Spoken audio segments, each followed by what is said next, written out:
Welcome back, everybody. Today, I'm going to teach you how to create a new list view in Salesforce Lightning. This feature lets you customize how you view and filter your records, making it much easier to focus on the specific data that matters most to you. Let's jump right in. First, you'll need to log in to your Salesforce Lightning web app. Once you're logged in, direct your attention to the top left corner of your screen, where you'll see the app launcher, which is represented by a waffle icon. Go ahead and click on it. This opens up a menu that gives you access to all your apps and objects within Salesforce. In the search bar that appears, type in the name of the object you want to work with. For this example, we'll use accounts, but this process works for any object like contacts, opportunities, or cases. Once you've found it, click on the Accounts tab to open it. Now that you're viewing your accounts, look for the List View Controls dropdown. You'll find this next to the Search This List bar, and it's indicated by a gear icon. Click on that gear icon to reveal your options. From the drop-down menu that appears, select New. This is where you'll start building your custom list view. You'll be prompted to enter a view name. Type in something descriptive that reflects what this view will show, like My Custom Accounts.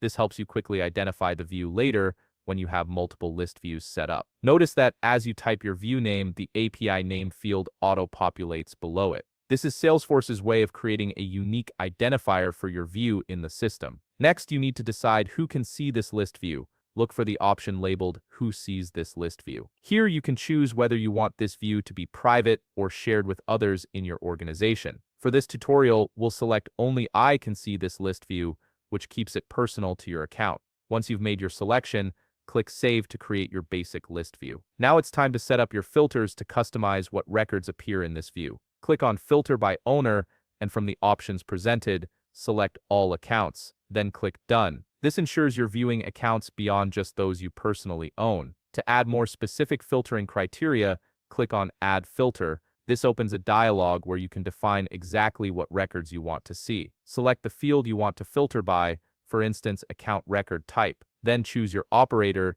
in this case equals, and finally enter your value, such as business account. This combination will show only the accounts that match your specific criteria. After setting up your filter, click Save to apply it. Finally, click Save one more time to finalize all your settings and activate your new list view. Your custom view is now ready to use, and you can switch between this and other list views anytime to access different sets of filtered data. If you found this video helpful, please leave a like, subscribe, and see you in the next video.